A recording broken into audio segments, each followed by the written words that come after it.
दाएं और बाएं दोनों साइड अकल का दांत या फिर बुद्धि दांत अक्सर टेढ़े आते हैं या फिर सोए हुए आते हैं, फूड लॉजमेंट का, खाना अटकने का। और जैसे ही वहाँ दांत पे मसूरे रहेंगे, ऊपर से ऊपर वाला दांत नीचे वाले दांत पे रखते हैं, तो सिंपल सर्जरी।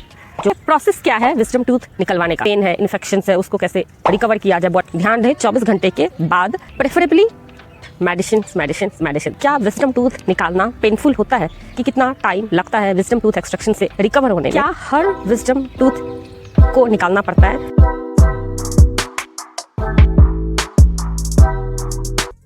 हेलो एवरीवन, मैं डॉक्टर रितु, आपकी अपनी डेंटिस्ट, आज फिर से हाजिर हूँ नए टॉपिक के साथ, विजडम टूथ एक्सट्रैक्शंस।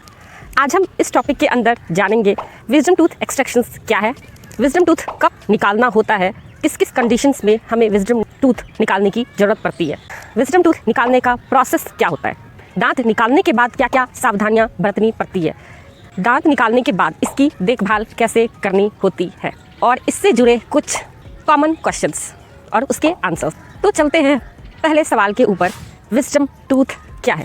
ये आपके मुंह में ऊपर और नीचे वाले दांत के सबसे पीछे वाले दांत, दाएं और बाएं दोनों साइड, उसे हम विजडम टूथ बोलते हैं, जिसे हम आम भाषा में या फिर हिंदी में अकल का दांत या फिर बुद्धि दांत भी बोलते हैं। जनरली ये 17 से 25 साल की उम्र में निकल जाता है, लेकिन कई बार विजडम टूथ को, बुद्धि दांत को सफिशिएंट स्पेस नहीं मिल पाता है। ये एज अ इवोल्यूशन प्रोसेस है कि जैसे जैसे हमारा जनरेशन इवॉल्व हो रहा है, एज ए वेस्टिजियल ऑर्गन में कन्वर्ट होता जा रहा है। मीन्स अब अकल वाले दांत के लिए हमारे मुंह में, हमारे जबड़े में सफिशिएंट स्पेस नहीं बच रहा है। वो हमारा फूड हैबिट्स भी हो सकता है, क्योंकि आजकल हम बहुत ज़्यादा रिफाइंड खाते हैं, जो दांत का काम है वो थोड़ा कम हो गया है। उसके कारण से क्या हो रहा है, हमारे जबड़े का साइज जो है कंटिन्यूसली छोटा होते जा रहा है, और जैसे ही जबड़े का साइज छोटा होता जा रहा है तो ये अकल वाले दांत को निकलने के लिए सही से जगह नहीं मिल रहा है। तो ये या तो टेढ़ा आ रहा है या तो सोया हुआ आ रहा है, जिसके कारण से हमें तकलीफ हो रही है। और जब ये गलत तरीके से आता है तो ये अपने साथ इन्फेक्शंस भी लेके आता है, सूजन्स भी होता है, जलन भी होता है। तो उस केस में अकल वाले दांत या विजडम टूथ को निकालना पड़ता है। तो चलिए अब जानते हैं कि आप कब समझोगे कि अब जो है ये विजडम टूथ, अकल दांत, बुद्धि दांत को निकालने का टाइम आ गया है। तो मैं 4 मेन इंडिकेशंस बोलूँगी, जिससे आप समझ जाओगे कि अब इस दांत को निकालना ही पड़ेगा। पहला पॉइंट मैं पहले भी बता चुकी हूँ, ये अकल वाले दांत अक्सर टेढ़े आते हैं या फिर सोए हुए आते हैं, या फिर जब निकलते भी हैं तो इसको सफिशिएंट स्पेस नहीं मिलता, उसके कारण ये हमारे मुंह में तकलीफ करती है। उस केस में निकालना बहुत ज़रूरी होता है। सेकेंड, जब भी ये दांत टेढ़े आते हैं तो ये अपने आगे वाले दांत यानी सेकंड मोलर, सारे सेकंड मोलर के ऊपर ज़बरदस्ती फोर्स लगाते हैं, और फोर्स लगाने के साथ साथ वहाँ पे एक अनहेल्दी स्पेस क्रिएट करते हैं फूड लॉजमेंट का, खाना अटकने का। और जैसे ही वहाँ खाना अटकेगा दोनों दांत के बीच में, तो वहाँ पे दांत में कीड़े लगेंगे। मोस्टली जब जनरली पेशेंट को नहीं समझ में आता है कि नहीं अब ये दांत निकलवाना है, जब पेशेंट को आगे सेकंड मोलर में जब तकलीफ होना स्टार्ट हो जाती है, तब पेशेंट हमारे पास आते हैं कि मुझे इस दांत में तकलीफ हो रही है। और उस टाइम में जब हम एक्सरे लेते हैं तब हमें समझ में आता है कि ये जो थर्ड मोलर है यानी अकल वाला दांत है, ये सेकंड मोलर को डैमेज कर रहा है। थर्ड, ये बहुत कॉमन है, हो सकता है आपने भी फेस किया होगा। एक केस होता है जिसमें कि दांत के आधे दांत पे मसूरे रहेंगे ऊपर से कवर किया हुआ। ये ऐसा क्यों होता है? क्योंकि हमारा जो पीछे वाला दांत होता है, जब वो अनयूजुअली इरप्टेड होता है तो वहाँ पे आसपास खाना अटकते रहता है, और ये खाना अटकने से क्या होता है, मसूरे में इन्फेक्शन हो जाता है, मसूरा ओवरग्रोथ होकर दांत के ऊपर आ जाता है। और जब हम ऊपर वाला दांत नीचे वाले दांत पे रखते हैं तो ऊपर वाला दांत जो है नीचे वाले दांत को दबाता है, तो उस टाइम में हमें दर्द होता है। तो उस केस में भी दांत निकलवाना ज़रूरी होता है, या फिर एक सिंपल सर्जरी, जो मसूरे होते हैं उसको हल्का सा कट करके हटा दिया जाता है, उससे भी रिलीफ होता है। बट डिपेंड करता है कि ये कितना सीवियर है। फोर्थ है कि कभी कभी ऐसा होता है कि ये हड्डियों के अंदर ऐसा अटका रहता है अकल वाला दांत कि आप जब मुंह खोलोगे ना, उसमें भी आपको तकलीफ होगी, आपको नहीं समझ में आएगा कि ऐसा क्यों हो रहा है। बट जब आप एक्सरे लोगे, जब आपके डेंटिस्ट एक्सरे लेंगे या फिर ओपीजी लेंगे, तो उस टाइम में समझ में आता है कि नहीं, यहाँ इसके वजह से हो रहा है। तो उस केस में भी दांत निकलवाना बहुत ज़रूरी होता है। नेक्स्ट है प्रोसेस क्या है विजडम टूथ निकलवाने का। और फर्स्ट कंप्लीट फिजिकल एग्जामिनेशन करते हैं कि दांत के आसपास का जो एरिया है वो कैसा है, कितना इन्फेक्टेड है, कितना स्पेस है, नहीं है। साथ साथ हम एक्सरे या फिर ओपीजी या फिर दोनों उसके लिए भी एडवाइस करते हैं। नॉर्मल सर्जरी होगी या कॉम्प्लिकेटेड होगी, दांत का जो जड़ है वो टेढ़ा तो नहीं है। कई बार क्या होता है ना, in case of generally complicated surgery, जो वहाँ के नॉर्मल डेंटिस्ट इंचार्ज होते हैं उनसे यदि पॉसिबल नहीं हो पाता है तो उनको सीनियर ओरल सर्जन को भी कंसल्ट करना पड़ता है।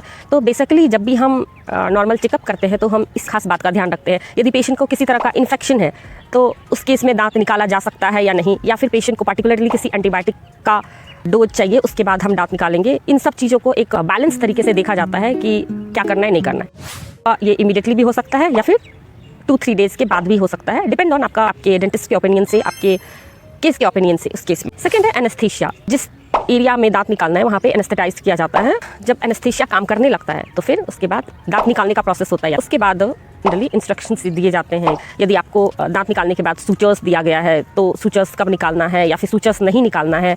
बहुत सारे डिजॉल्वेबल सूचर्स होते हैं, वो अपने आप डिजॉल्व हो जाते हैं, तो उसके लिए पेशेंट को दोबारा डेंटिस्ट के पास विजिट नहीं करना पड़ता है और मेडिसिन्स दिया जाता है ताकि जो पोस्ट ट्रॉमेटिक पेन है, इन्फेक्शन है, उसको कैसे रिकवर किया जाए, बॉडी कैसे हेल्दी पोजीशंस में लाया जाए।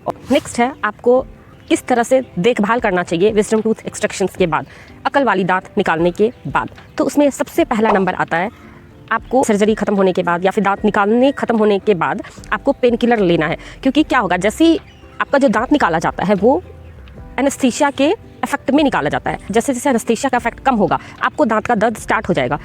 उसको अवॉइड करने के लिए आप पेन किलर ले लोगे, तो जब तक एनेस्थीसिया का असर खत्म होगा उससे पहले आपको पेन किलर का जो इफेक्टिवनेस है वो स्टार्ट हो जाएगा, तो आपको अनईजी फील नहीं होगा, किसी भी तरह का पेन से डिस्कम्फर्ट नहीं होगा। क्योंकि ये थोड़ा कॉम्प्लिकेटेड होता है, सो ये जो है मस्ट है। सेकेंड है कि आपको 24 घंटे तक ठंडे पानी से कुल्ला करना है और 24 घंटे के बाद, ध्यान रहे 24 घंटे के बाद गुनगुने पानी में थोड़ा सा नमक डाल के फिर कुल्ला करना है हर 2-3 घंटे पे, ताकि जहाँ से दांत निकाला गया है उस एरिया में किसी भी तरह का इन्फेक्शन नहीं हो, किसी तरह का सूजन नहीं हो। थर्ड है, आपको जहाँ से भी दांत निकाला गया कोशिश करना कि वहाँ पे किसी भी तरह का खाना नहीं अटके। जैसे ही खाना अटकेगा वहाँ पे तो वो आपको कभी ना कभी प्रॉब्लम्स करेगी, इमीडिएटली आपको पेन दे सकती है, इन्फेक्शन दे सकती है, 1 वीक के बाद आपको ड्राई सॉकेट भी दे सकती है। सो बाद की कॉम्प्लिकेशंस को अवॉइड करने के लिए आप उस एरिया को हर वक्त कोशिश करो किसी भी तरीके का खाना अटके नहीं। आप जब भी खाना खाते हो, खाना खाने के बाद कोशिश करो इमीडिएटली कुल्ला करने का, या तो ठंडे पानी से कर सकते हो तो ठंडे पानी से, प्रेफरेबली गुनगुना पानी में थोड़ा सा नमक डाल के उससे गार्गल करोगे तो वो ज़्यादा बेटर होगा। खाने में सॉफ्ट खाना लेना है, दलिया, खिचड़ी, सॉफ्ट साथ साथ ठंडा भी होना चाहिए, गर्म खाना नहीं खाना है।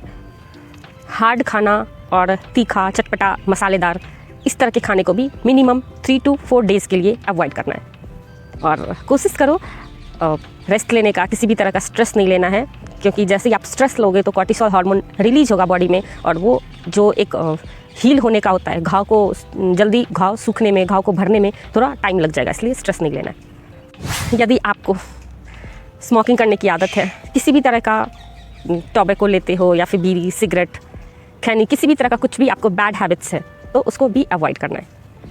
यदि आप यंग हो, आपको स्ट्रॉ से हर कुछ पीने की आदत है, बी इट जूस और कुछ भी, कॉफ़ी, कुछ भी हो सकता है, तो यदि आपको ऐसा लग रहा है कि आपको स्ट्रॉ ज़्यादा यूज करने की आदत है तो आप थोड़े दिन के लिए हॉल्ट कर दो स्ट्रॉ यूज़ करना।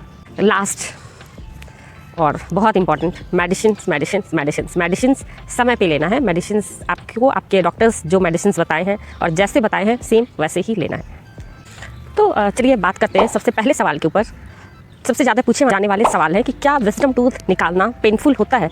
तो आंसर है नहीं, पेनफुल नहीं हो सकता, क्योंकि उस टाइम पे क्या होता है, विजडम टूथ निकालने के दौरान एनेस्थीसिया दिया जाता है। एनेस्थीसिया के इफेक्ट के कारण ये कम्प्लीटली पेनलेस होता है। आपको हल्का सा प्रेशर फील हो सकता है कि हाँ दांत निकाला जा रहा है, बट पेन नहीं होता। दूसरा सवाल है कि कितना टाइम लगता है विजडम टूथ एक्सट्रैक्शन से रिकवर होने में? तो उसका आंसर है ऑलमोस्ट 7 to 10 डेज़ लगता है, यदि आप सब कुछ सारे इंस्ट्रक्शंस को अच्छे से फॉलो करो। तीसरा सवाल है, क्या हर विजडम टूथ को निकालना पड़ता है? तो आंसर है नहीं, जिसमें प्रॉब्लम होगी बस उसी को निकाला जाएगा। सबकी टीथ एनाटॉमी अलग अलग है, बट मोस्टली जो यंग जनरेशन्स अभी के आ रहे हैं, मोस्टली इसके में जॉ स्पेस कम है, उसमें प्रॉब्लम करती है किसी ना किसी फॉर्म में, बट मोस्टली है, अगेन हर किसी का नहीं होता। आई होप आपको मेरी आज की ये वीडियो और इस लोकेशन पे आज मैं पार्क में आके बना रही हूँ, यहाँ आपको पसंद आएगी। और यदि वीडियो अच्छी लगे तो लाइक करना मत भूलना, और चैनल पे नए हो तो सब्सक्राइब भी कर देना। Thank you so much. और आपको आर्टिकल्स पढ़ना पसंद है डेंटल हेल्थ के ऊपर तो आप मेरी वेबसाइट dentistmama.com पे आप जाके आराम से विजिट कर सकते हो। Thank you so much.